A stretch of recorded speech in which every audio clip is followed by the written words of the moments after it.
Hello again.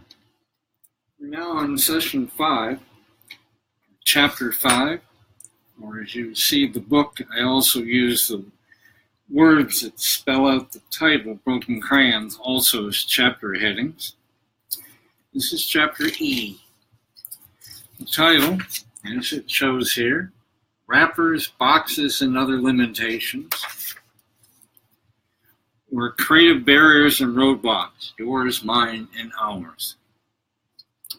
Not only do other people stop our creative ideas, we also do. We can, with learning and experience and practice, stop killing so many of our own. As far as dealing with others, there are many strategies that you can learn. I'm only going to deal with a few today. Basic title inside of this chapter is Everyday Creative Ideas Are Killed. You can probably think of several. I remember moving from one company to another or changing offices thinking that things would change.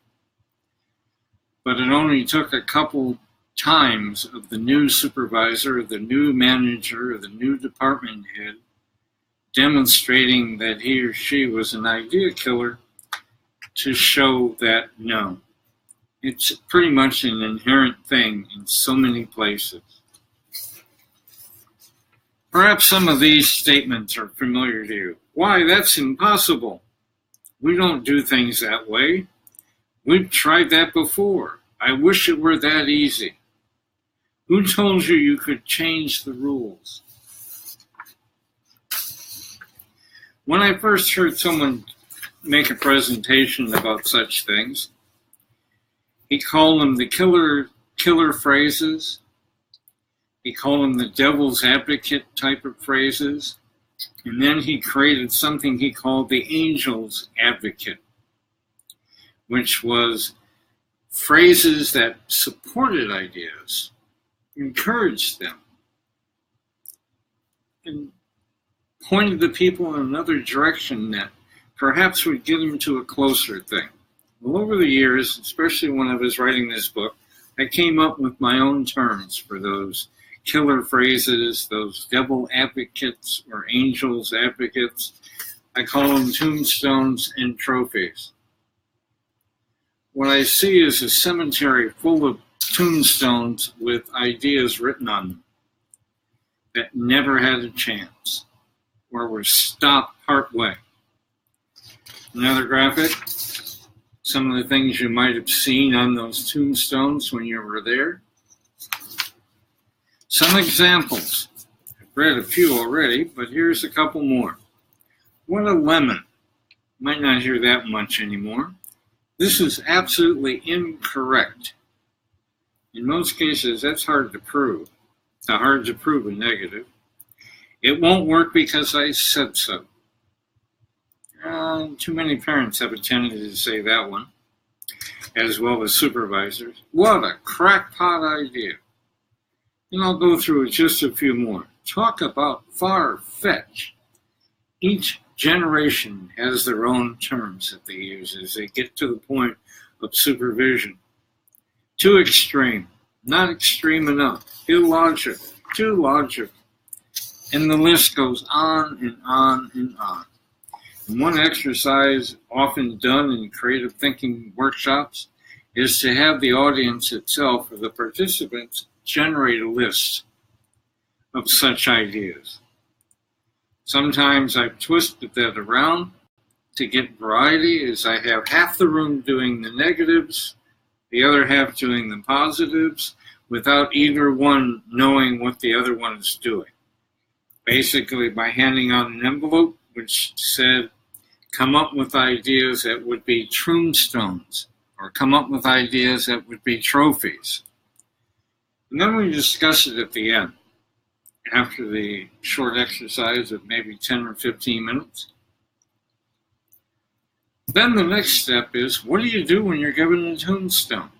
Now, there are several books written about that. In fact, if you go on the Google and do a search for how to deal with devil advocate statements, net killer phrases, tombstones of creative thinking, you will find many articles that deal with what are some ways you can deal with it. One basic one, when someone says, that's a dumb idea, I went, if it was the only idea we had, what would make it not dumb? Ask the person who is criticizing to come up with a better solution or to find a way to correct it or improve it. That, more often than not, will win it over.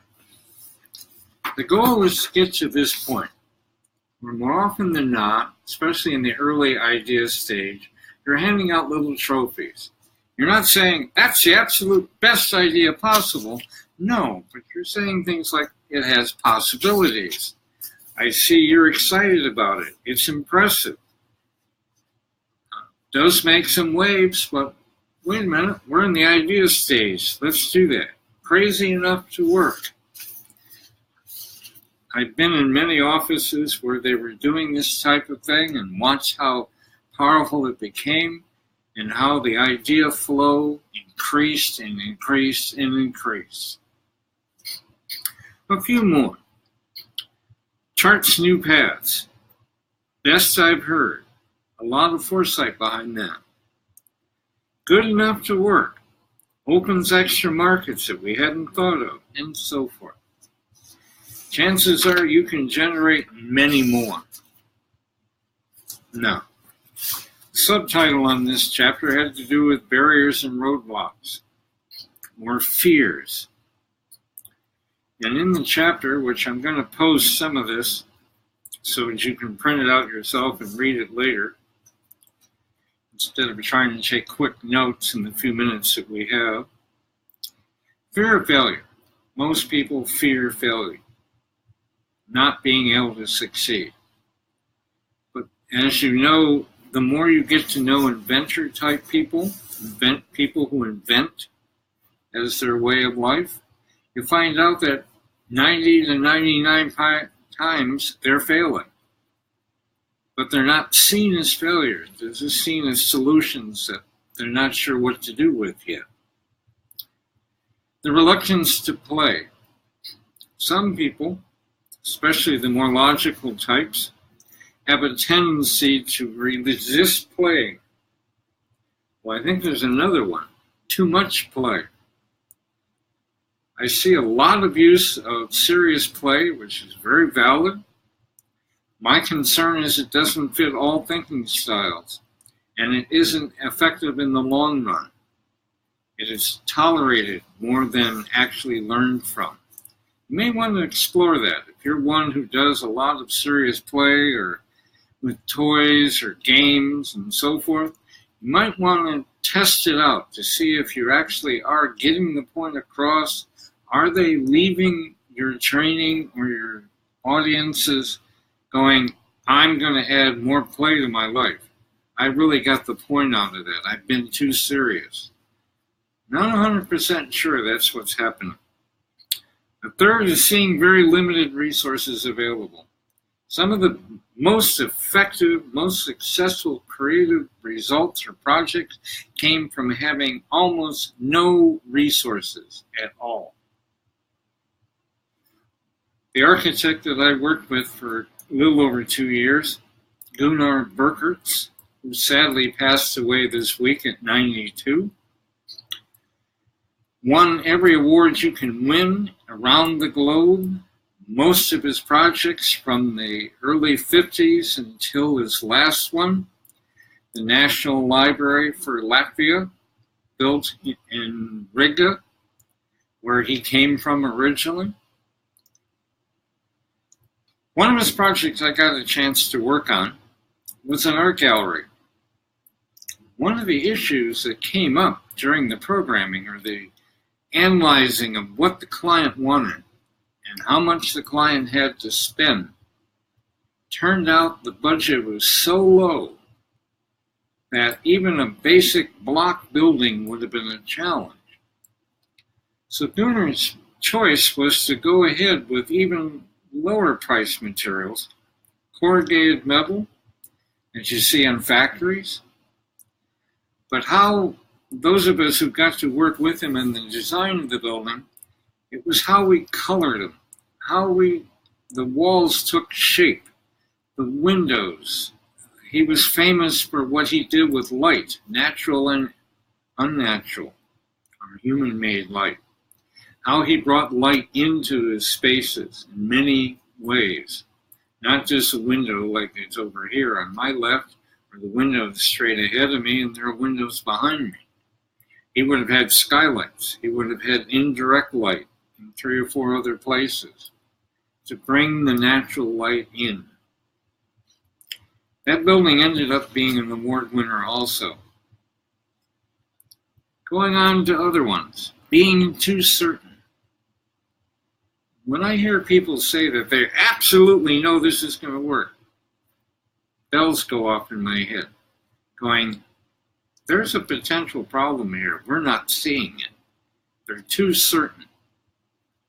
Too many variables are missed when we take for granted that things work. Avoiding frustration or pain. Sometimes pain is where the creative ideas will come from. Paradigm paralysis, I mentioned that briefly. Paradigm being a pattern that we do without knowing that we do it. It's so ingrained or instinctive in us that we're not even aware that we're doing it. No or little fantasy life. These are some of these things are things that Roger Van Eck in his book from the late 70s, Whack on the Side of the Head, he talks about also. They've been discussed many times. Fear of the unknown. That's going to hold you back, definitely hold you back. A need for balance. One of my speaker friends, Dan Thurman, who grew up in a family of circus entertainers, he's highly skilled and trained in juggling and balancing and so forth. One of his themes for one of his keynote speeches is living off balance.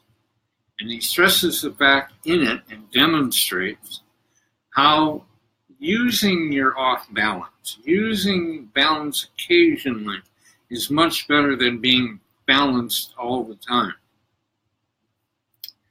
I highly recommend that you Google Dan Thurman, Thurman, or Off Balance or Living Off Balance. He has a couple of short demo videos from that keynote.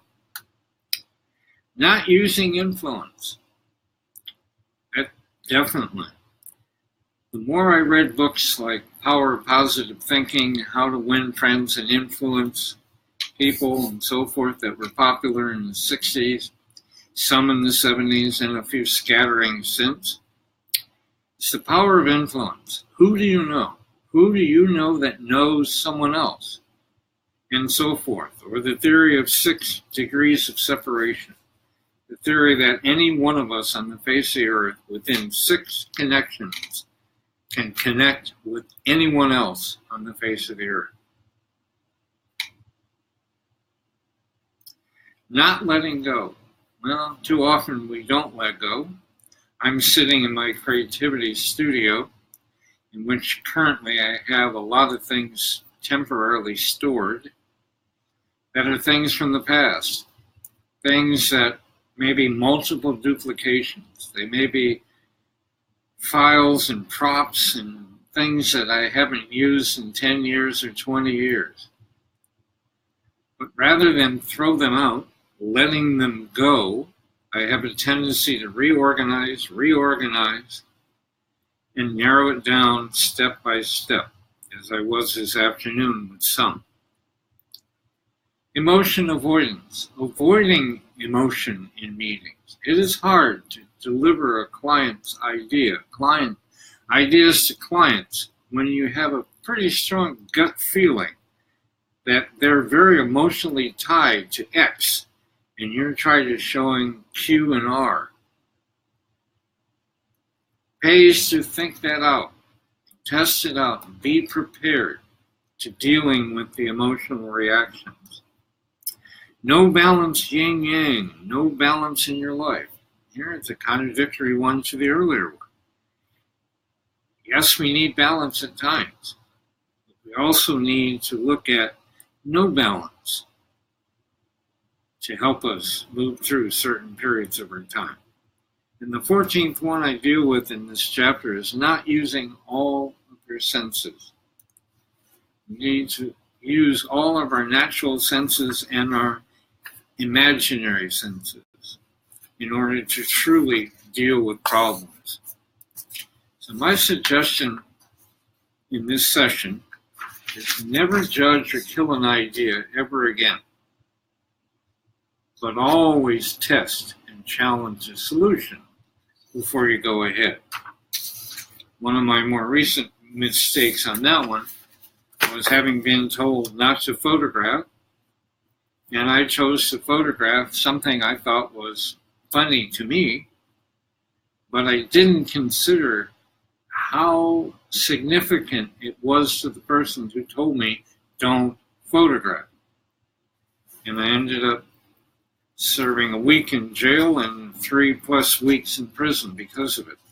But thanks to influence, thanks to a lot of people doing a lot of things, I managed to get to the court, and the judges ruled in my favor. Not guilty, no willful intent. Keep this in mind. Being creative is a choice. Not an obligation, but a choice. And it's yours daily. Thank you again. I see no one came online this time. Fine, perhaps you'll see it at another time. Until Monday.